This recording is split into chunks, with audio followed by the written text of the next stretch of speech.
السلام علیکم ورحمۃ اللہ تعالی وبرکاتہ۔ نحمده ونصلي ونسلم على رسوله الكريم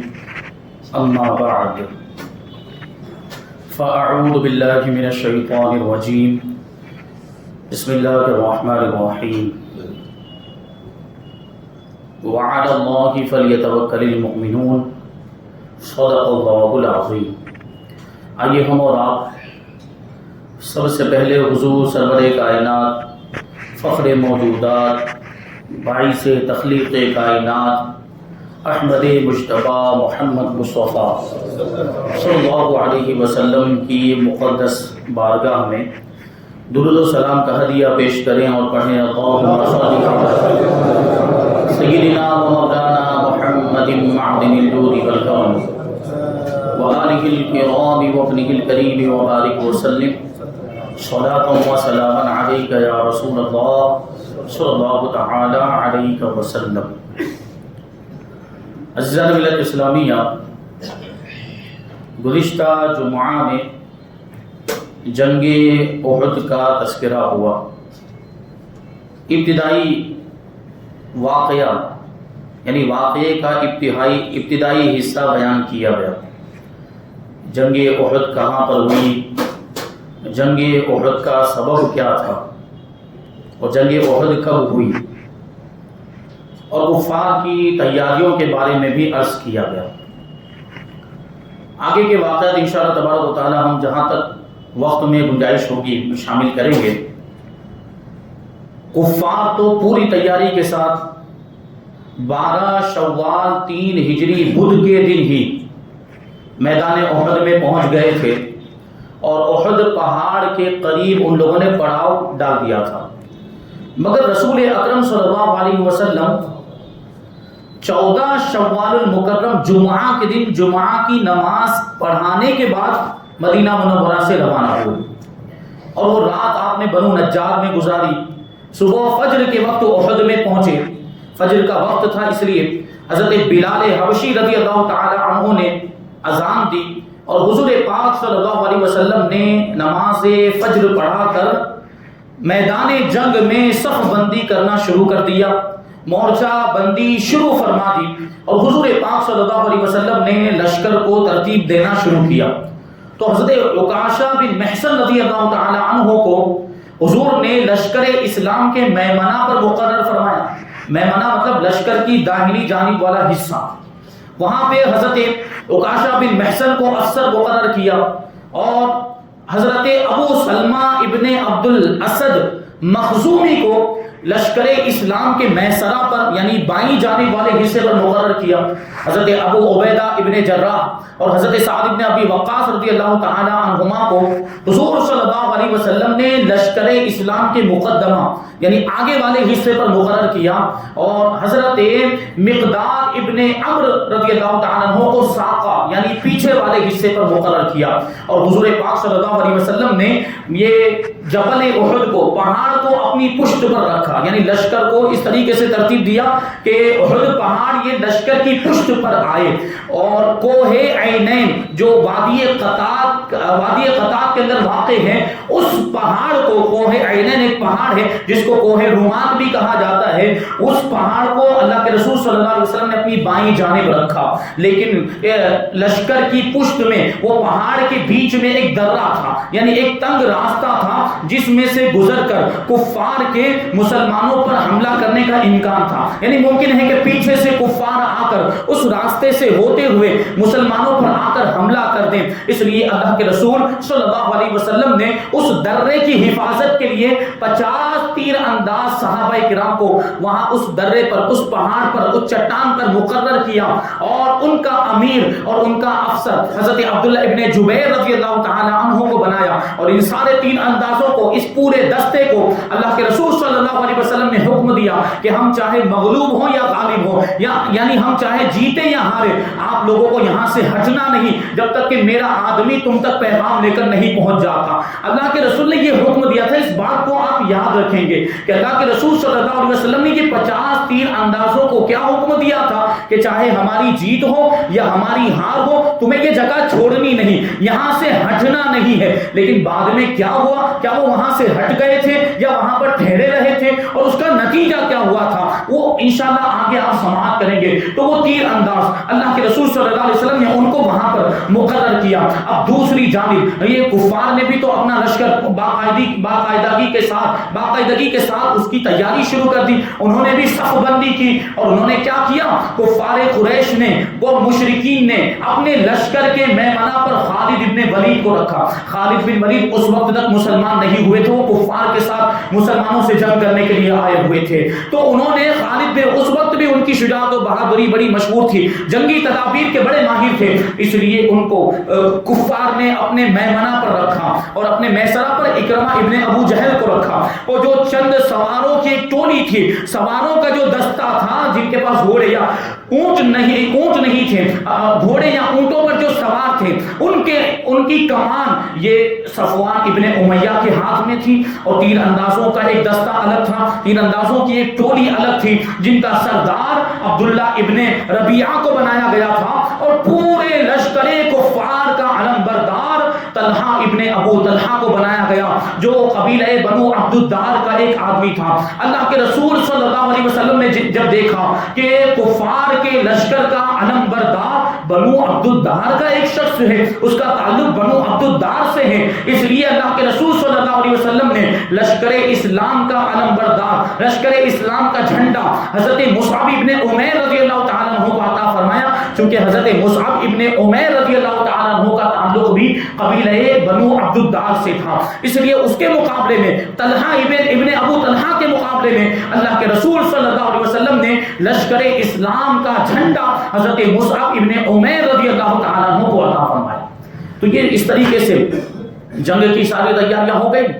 اب جنگ کی شروعات ہوئی، اور جنگ کی شروعات میں سب سے پہلے جو کفار کے لشکر میں عورتیں آئی تھیں، وہ عورتیں دف بجا کر اشعار گاتی ہوئی آگے بڑھی، اور ان اشعار کے اندر جنگ بدر کے مقتولین کا ماتم تھا، اور ان کے خون کے بدلے کا جوش بھرا ہوا تھا۔ وہ اشعار اسی انداز کے تھے، جوش دلانے کے لیے۔ اور ان ساری عورتوں میں سب سے آگے لشکر کفار کے سردار ابو سفیان کی بیوی ہند، وہ سب سے آگے تھی، اور اس کے ساتھ کفار کے معزز اور بڑے گھرانوں کی 14 عورتیں بھی تھیں۔ ان لوگوں نے یہ اشعار پڑھے میدان جنگ میں آگے نکلنے کے بعد، یہ اشعار پڑھے جن میں سے 2 شعر یہ کتابوں کے اندر لکھے ہوئے کہ نحنو بنات طارق نمشی علی نمارق، کہ ہم آسمان کے ستاروں کی بیٹیاں ہیں، ہم قالینوں پر چلنے والی ہیں، ان تقبلوا نعانق و ان تدبروا نفارق، کہ اگر تم آگے بڑھ کے ہم سے جنگ لڑو گے تو ہم تم سے معانقہ کریں گے، یعنی ہم بھی برابر کا مقابلہ کریں گے، اور اگر تم پیٹ پھیر کر بھاگ گئے تو ہم تم سے جدا ہو جائیں گے۔ یہ جوش دلانے کے لیے وہ اپنے ساتھیوں سے کہہ رہی تھی، وہ اپنے ساتھ میں آنے والے جو کفار کا لشکر تھا ان سے کہہ رہی کہ اگر تم آگے بڑھ کے لڑے تو ہم تم سے معانقہ کریں گے، ہم تم سے گلے ملیں گی، بغل گیر ہو جائیں گے، اور اگر تم پیچھے ہٹ گئے، اگر تم نے میدان چھوڑ دیا تو پھر ہم تم سے جدا ہو جائیں گے۔ تو یہ ہوا۔ اب سب سے پہلے لشکر کفار میں سے جو شخص نکل کر میدان میں آیا وہ تھا ابو عامر اوسی۔ ابو عامر اوسی اس کی عبادت کی وجہ سے اور اس کی پارسائی کی وجہ سے مدینے والے اس کو راہب کہتے تھے۔ راہب کا مطلب پادری۔ پرانے زمانے میں جو آسمانی کتابوں کا عالم ہوتا تھا، جو بہت زیادہ عبادت گزار ہوتا تھا، تو اس کو راہب کہا جاتا تھا۔ تو مدینے والے ابو عامر کو راہب کہتے تھے، اس کی پارسائی اتنی زیادہ مشہور تھی۔ یہ جنگ کرنے کے لیے سب سے پہلے میدان جنگ میں آیا۔ ابو عامر اوسی کا معاملہ یہ ہے کہ یہ زمانہ جاہلیت میں قبیلہ اوس کا سردار تھا اور مدینہ منورہ میں مقبول عام آدمی تھا، لوگ اس کو بہت مانتے تھے۔ لیکن جب اللہ کے رسول صلی اللہ علیہ وسلم مکہ مکرمہ سے ہجرت کر کے مدینہ منورہ تشریف لائے تو یہ حسد کی آگ میں جل بھن کر حضور پاک صلی اللہ علیہ وسلم کا مخالف بن گیا،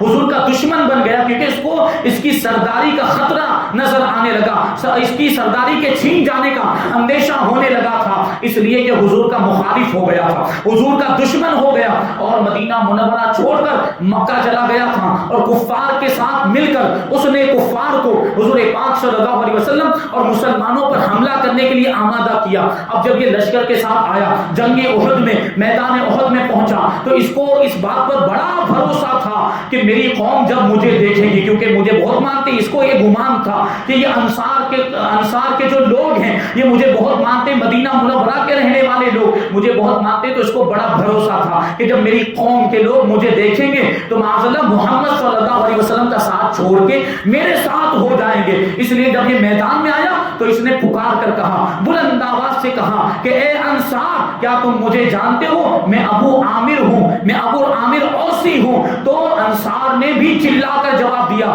کہ ہاں اے فاسق، ہم تمہیں جانتے ہیں، کیونکہ اس کو اگرچہ لوگ راہب کہتے تھے لیکن اللہ کے رسول صلی اللہ علیہ وسلم نے اس کا نام فاسق رکھا تھا، ابو عامر فاسق۔ فاسق کا مطلب ہوتا ہے نافرمان، گنہگار، کیونکہ اس نے اسلام قبول نہیں کیا تھا، وہ ایمان کی دولت سے سرفراز نہیں ہوا تھا، اس لیے اللہ کے رسول صلی اللہ علیہ وسلم نے اس کا نام راہب کی جگہ پر فاسق رکھا تھا۔ اس لیے انصار صحابہ کرام نے اس کو فاسق کہہ کر پکارا اور کہا کہ ہاں اے فاسق، ہم تجھے جانتے ہیں، ہم تجھے پہچانتے ہیں۔ اب انصار کی زبان سے یہ لفظ سن کر، اپنے لیے فاسق کا لفظ سن کر ابو عامر تل ملانے لگ گیا اور وہ تڑپنے لگ گیا، اس کو غصہ آ گیا اور وہ کہنے لگا کہ ہائے افسوس، میرے بعد میری قوم بالکل بدل گئی، ان کا حال بالکل تبدیل ہو چکا ہے۔ یہ کہنے کے بعد اس کے ساتھ جو کچھ تیر انداز آئے تھے، تیر انداز کی ایک ٹولی تھی، ان تیر اندازوں نے مسلمانوں پر تیر برسانے شروع کر دیے۔ تو اس کے جواب میں انصار نے بھی ایسی زوردار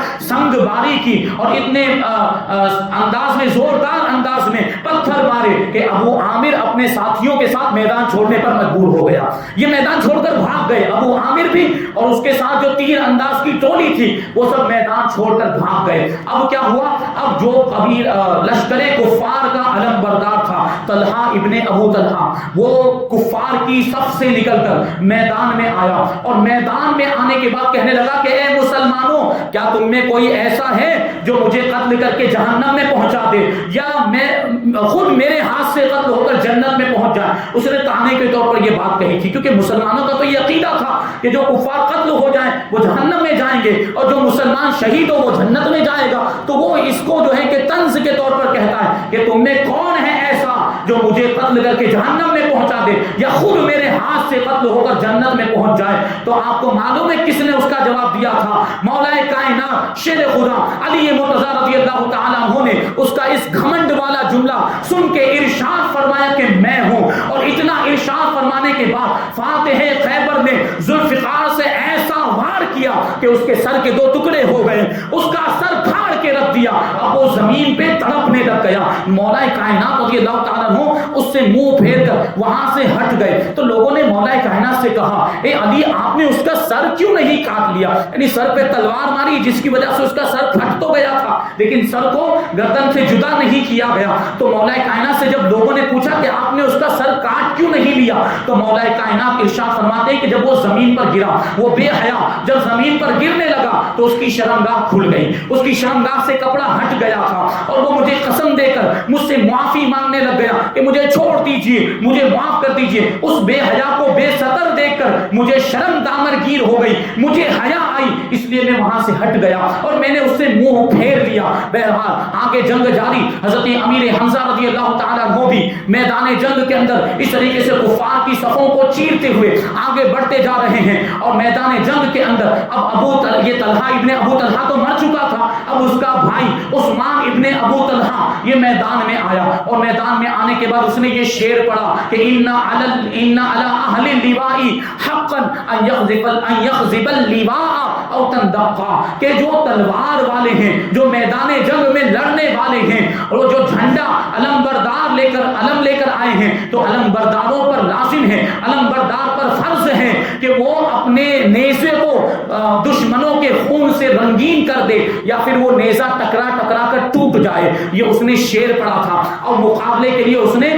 چیلنج کیا اور مقابلے کے لیے اس نے للکارا۔ تو حضرت امیر حمزہ حضور پاک صلی اللہ علیہ وسلم کے چچا جان اس کا مقابلہ کرنے کے لیے میدان میں آئے اور اپنی زوردار تلوار کا ایسا مضبوط ہاتھ اس کے شانے پر مارا، یعنی اس کے کندھے پر مارا ہے کہ حضرت امیر حمزہ کی تلوار اس کی ریڑھ کی ہڈی کو چیرتی ہوئی اس کی کمر تک پہنچ گئی اور وہ دو ٹکڑے ہو کر زمین پر ڈھیر ہو گیا۔ یہ حضرت امیر حمزہ رضی اللہ تعالیٰ عنہ کی بہادری ہے، اور اس طریقے سے یہ جنگ چل رہی، جنگ جاری ہے، اور میدان جنگ میں اس طریقے سے مقابلہ ہوتا رہا۔ حضرت امیر حمزہ رضی اللہ تعالیٰ عنہ بھی میدان جنگ کے اندر موجود۔ اب یہ عثمان ابن ابو طلحہ بھی قتل کر دیا گیا، اور اس طریقے سے اس کے بعد جو ہے وہ بہت ہی ایک پیارا واقعہ میں آپ کو بتاؤں، اس کے بعد ایک واقعہ پیش آیا کہ یہ جنگ شروع ہو چکی، جنگ کی ابتدا ہو چکی، حضور پاک صلی اللہ علیہ وسلم تشریف فرما تھے۔ حضور پاک صلی اللہ علیہ وسلم کے پاس ایک تلوار تھی، اس تلوار پر ایک شیر کنڈا تھا، ایک شیر لکھا ہوا تھا۔ وہ شیر کیا تھا؟ فی الجبن عار وفی الاقبال مکرمۃ والمرء بالجبن لا ینجو من القدر، کہ بزدلی میں تو شرم ہے، بزدلی دکھانے میں شرم اور حیا ہے، اور آگے بڑھ کے مقابلہ کرنے میں اور آگے بڑھ کے لڑنے میں عزت ہے، اور کوئی بھی آدمی بزدلی کے ذریعے تقدیر سے بچ نہیں سکتا۔ تقدیر میں جو لکھا وہ تو ہو کر رہنا ہے۔ اللہ کے رسول صلی اللہ علیہ وسلم نے اس تلوار کے بارے میں صحابہ کرام سے ارشاد فرمایا کہ کون ہے جو اس تلوار کو لے کر اس کا حق ادا کر دے؟ تو بہت سے صحابہ کرام یہ سعادت حاصل کرنے کے لیے آگے بڑھے، یہ سعادت حاصل کرنے کے لیے لپ کے کہ حضور نے ارشاد فرمایا ہے کہ اس تلوار کو لے کر اس کا حق ادا کرنا ہے، تو ہر کوئی اس بات کا خواہش مند تھا کہ یہ سعادت مجھے مل جائے، یہ فضیلت مجھے مل جائے، لیکن یہ فخر و شرف حضرت ابو دجانہ رضی اللہ تعالیٰ عنہ کے نصیب میں لکھا ہوا تھا۔ چنانچہ اللہ کے رسول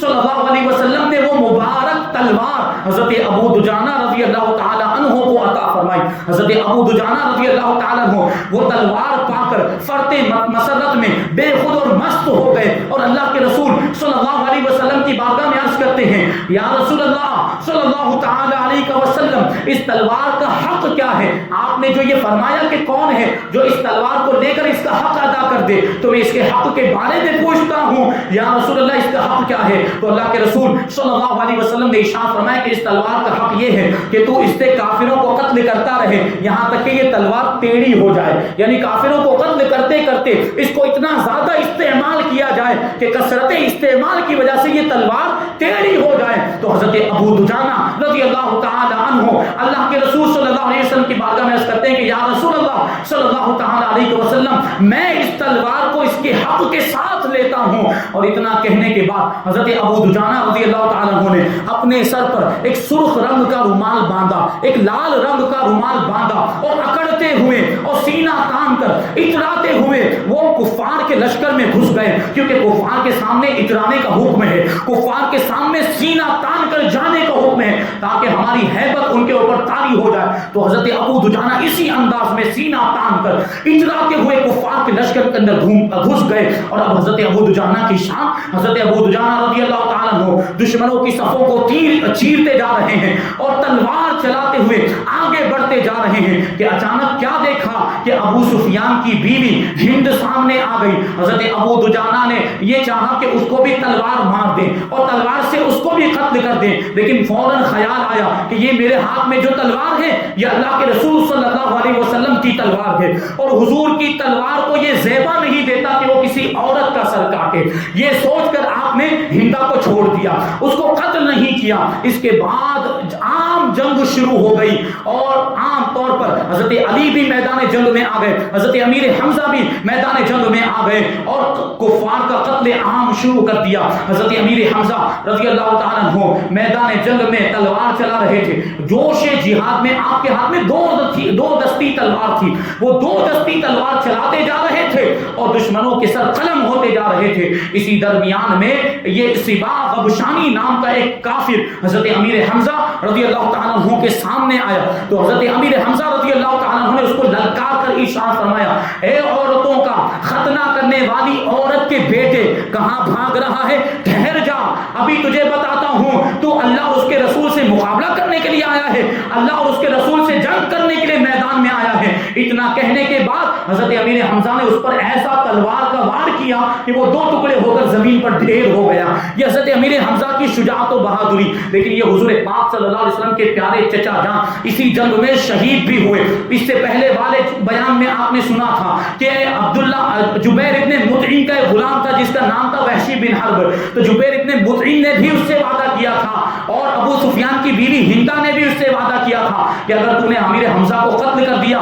تو بدلے میں تجھے آزاد کر دیا جائے گا، اور کون غلام آزاد نہیں ہونا چاہتا؟ تو آزادی پانے کے چکر میں یہ وحشی حضرت امیر حمزہ کو قتل کرنے کے لیے تیار ہو گیا تھا اور آپ کو شہید کرنے کے لیے تیار ہو گیا۔ اب یہ میدان جنگ کے اندر حضرت امیر حمزہ کی طاق میں ایک چٹان کے پیچھے چھپا بیٹھا ہوا تھا، حضرت امیر حمزہ کو دیکھ رہا تھا، آپ کی حرکات و سکنات کو، اور موقع کی تلاش میں تھا کہ کب موقع ملے اور معاذ اللہ حضرت امیر حمزہ رضی اللہ تعالیٰ عنہ کو ان پر حملہ کر کے ان کو شہید کر دیا جائے۔ اسی اثنا میں حضرت امیر حمزہ رضی اللہ تعالیٰ عنہ اس کے قریب آ گئے تو وحشی نے دور سے ہی نشانہ ساد کر اپنا نیزہ پھینک کر مارا، اور اس انداز میں اس نے نیزہ مارا، اس نے پتہ نہیں اس کی کتنی مشق کی ہوگی، کتنی پریکٹس کی ہوگی، وہ نیزہ آ کر حضرت امیر حمزہ رضی اللہ تعالیٰ عنہ کی ناف میں لگا اور کمر سے بالکل آر پار نکل گیا، پشت سے پار ہو گیا۔ حضرت امیر حمزہ نیزہ لگنے کے باوجود اس کی طرف بڑھے، اس پر جو ہے تلوار سے حملہ کرنے کے لیے اس کی طرف بڑھے، لیکن زخم کی تاب نہ لا کر